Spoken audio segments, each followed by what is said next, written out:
Good morning, children. We are again here to continue chapter 5. Today we will discuss major landforms. As we all know that the surface of the land is not uniform everywhere. Some parts are high, some parts are very low, some parts are water bodies. So, whenever we are measuring height of the land, we measure it from the sea level.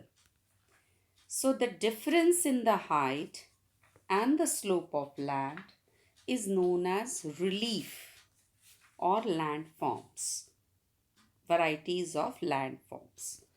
So mainly there are three major landforms: mountains, plateaus, and plains. One by one we are going to study what is mountains, what are the two types of mountains. First is, what is a mountain? It is an uplifted portion of the land surface. Some land which is been little bit uplifted higher than the plain land, that is called a mountain. And whether it is a mountain or a hill, it forms the peak. Peak. Some mountains are having sharp peaks, some mountains are having not so much sharp peaks. Now, what is a peak? Now, this is a mountain. So, this is called a peak. Okay. Now, when most of the mountains are arranged in a line, when there is a series of mountains in one line, when there is a series of mountains or row of mountains in one line, it is called a range. What it is called? It is called a range, right? Now, the old mountains are those which have been worn down by the forces of nature. That means by natural process, this mountain has been built and it does not have a sharp peak like the Aravalli Mountains in India. Now, where is this Aravalli range? It is in Rajasthan. Ural Mountains in Russia, where there is Ural River, there only we will find Ural Mountains. Appalachians in USA. These are the examples of old mountains. So, children, you should remember these are the examples of old mountains. And old mountains does not have sharp peaks. Old mountains does not have sharp peaks. Okay. Whereas if we compare it with young mountains, it have sharp peaks. And it has been formed during the recent phase of mountain buildings over 25 million years ago. They are very high. Old mountains are not so high, whereas young mountains are very high. They don't have any sharp peaks, whereas young mountains have very sharp peaks, and it is covered with snow. Like the Himalayas in Asia, the Alps in Europe, the Andes Mountain in South America, and Rockies in North America. These are the examples of young mountains. Okay. Mount Everest is the highest peak of the world and it lies in Himalayan mountains. It highs it 8,850 meters above sea level. Please note it down, children, that the Mount Everest is having this height, and whenever we are measuring this height, we are measuring it from the sea level. And where it is located? It is located in Nepal, right? Next is your plateaus. What is a plateau? It is a upland with rugged surface. It is like a tableland uplifted from its surroundings. Let me show you this, that if this is a flat land, this rugged surface, it is not a mountain, not a plain. It is a like a tableland from its surroundings. This is, if it is a plain, it is little bit rugged surface, Okay, and it is little bit uplifted from its surroundings. The average height of the plateau is 600 meters above level. So what is the actual average height? If we measure it from the sea level, it is 600 meter. Nearly 40% of the total land surface of the earth is plateau.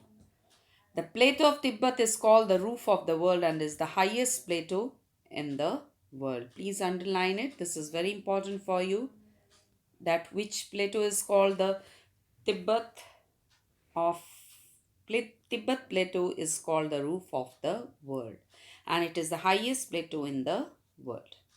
Its average height is about 5,000 meters above the mean sea level. That means if we measure it from sea level, it is 5,000. But if we go to the average level, it is up to 600 meter. The Deccan Plateau in India, the Arabian Plateau, and the Brazil Plateau are some of the largest plateaus of the world. Now, one thing is very important, that plateau is a storehouse of minerals. It is very rich in minerals. That's why in India, your Karnataka area, Andhra Pradesh area, these are very rich in minerals. Even some parts of Jharkhand also. Next is your plains. Plains is also a relatively low lying flat land. It is a flat land. A flat land is called a plains. It is very gentle and its average height is 100 to 200 meter sea level. Most of the plains in the world has been formed by rivers. Yes, actually the plains are formed by rivers. The rivers carry a large volume of silt and sediment from the mountains and deposit them in the low-lying areas. Now, for example, this is your mountain, this is plateau, and this is plains. Okay, and after that, it is sea level. This is only the major landforms. Okay, so how these plains are been formed? The sand and silt, which has been carried by the help of the sand, silt, which has been carried from the mountain areas with the help of rivers, they deposit in the near the sea level, and that is only a plains area. The northern plains of India has been formed by the Ganga river. Other important plains are Great China Plain, the Egyptian Plain, and the Plain of Iraq. Now, one thing is that plains are very rich in agriculture because the soil are very fertile, and that's why water is also easily available, and that's why it is very thickly populated. It is very dense population is there. This is all about the three major land forms: mountains, plateaus, and plains. This, where do we find these mountains, plateaus, plains? We find in lithosphere. The next sphere is your atmosphere, the realm of air. Atmosphere is the vast expanse of the air surrounding the earth on all sides. It is held with the earth by the gravitational force. Now, it is like an envelope. It is like an envelope. Okay, and all the gases are present over in this inside the envelope. Now, what are those important gases? Nitrogen, oxygen, carbon dioxide. All of we know that nitrogen, oxygen is 21%, then nitrogen is 78%, 0.03 is carbon dioxide, which is essential for life on the earth. 78% volume of gases in the atmosphere is nitrogen, oxygen 21%, and these two gases constitute 99%. Here you can see the pie chart here. That is graphical chart over here. Here it has been given the distribution of gases. Apart from that, there are other gases are also there,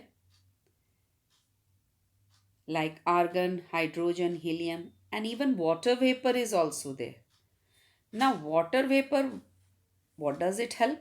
It helps in rainfall. Beside these gases, water vapor and dust particles are also present, which helps in rainfall. They are responsible for changing the weather conditions on the earth. That's why this water vapor and dust particles are also playing its important role. Apart from main gases, there are other gases, argon, hydrogen, helium, and along with that, it is also having water vapor and dust particles, which helps in changing the weather conditions, helping in rainfall.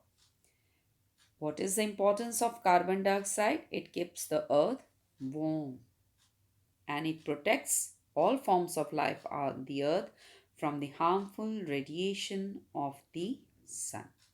Oxygen, we all know that it is very important for respiration and burning, and nitrogen, it is also useful for the growth of plants. Besides that, apart from that, although the atmosphere extends up to 1600 kilometer, the density of air near the Earth's surface is the highest. As we go higher, the density of air decreases rapidly. Yes, this is very important, children, that near the Earth's surface, the density of air is high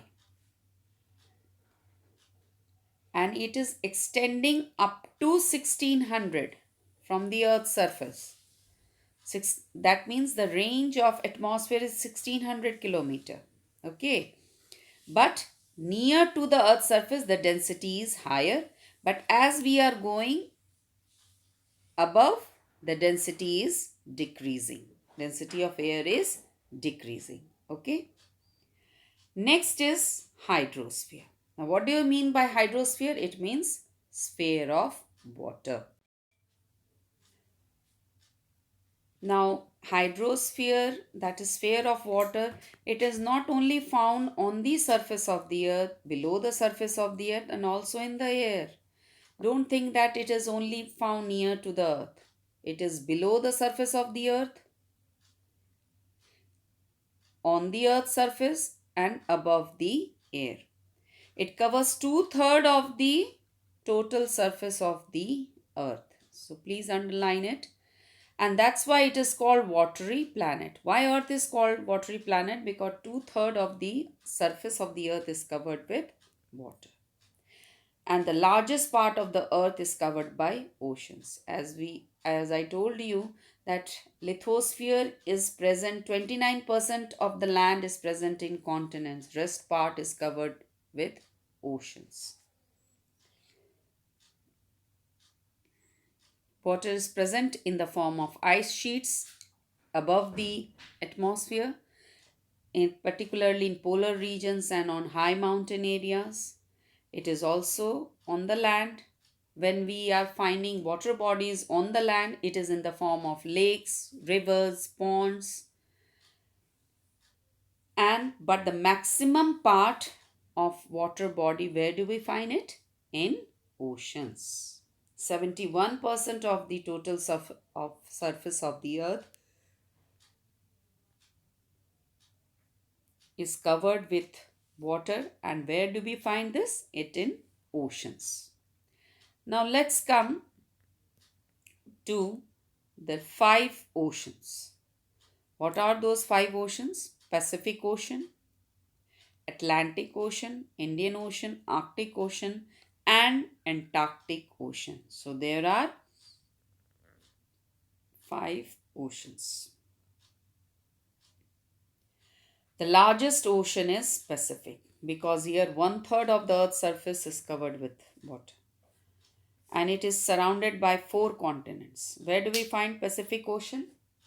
In North America, in South America, in Asia, and in Antarctica. The Pacific is the deepest of all the oceans, and the average depth of the major portion of this ocean is about 7,300 meter. That means the depth of the Pacific Ocean is 7,300 meter. It is very deepest one. And mainly this ocean is surrounded by four continents. And what are those four continents? North America. Here is your South America.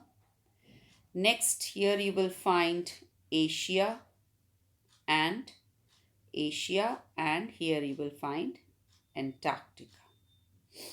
Isn't it? Not here.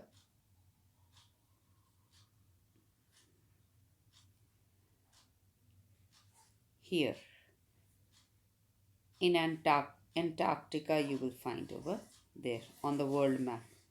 Let me show you.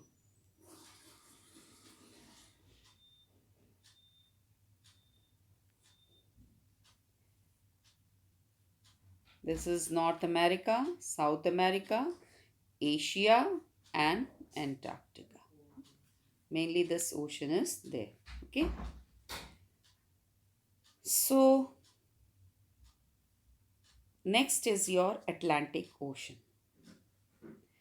It is half of the size of the Pacific Ocean, and 1/6 of the total surface of the earth is covered with this. After Pacific, it is Atlantic. Then after that, it is Indian Ocean, which is little bit smaller than Pacific and Atlantic Ocean. The third ocean, which is very bigger, is Indian. First is Pacific, then Atlantic, then Indian. And it is only the ocean which has been named after a country, Indian Ocean, isn't it? Next is your Arctic Ocean.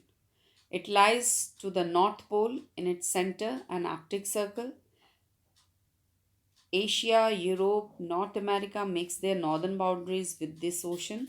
The Arctic Ocean remains frozen over a larger part of the year. Yes, it always covered with snow. Next is Antarctic. The southern, it was also called Southern Ocean in Antarctic Ocean.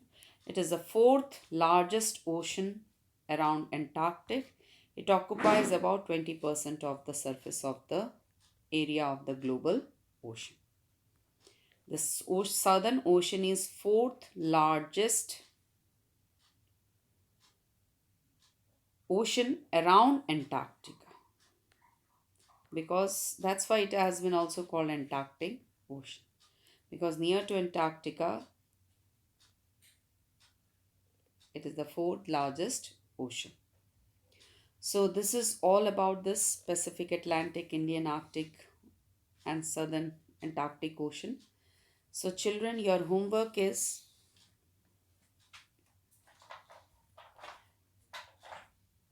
to locate the 5 oceans on the world map. Okay, this is your homework. Please do it on the world map. You can do it in physical or political map. Okay, please do it. Thank you, children.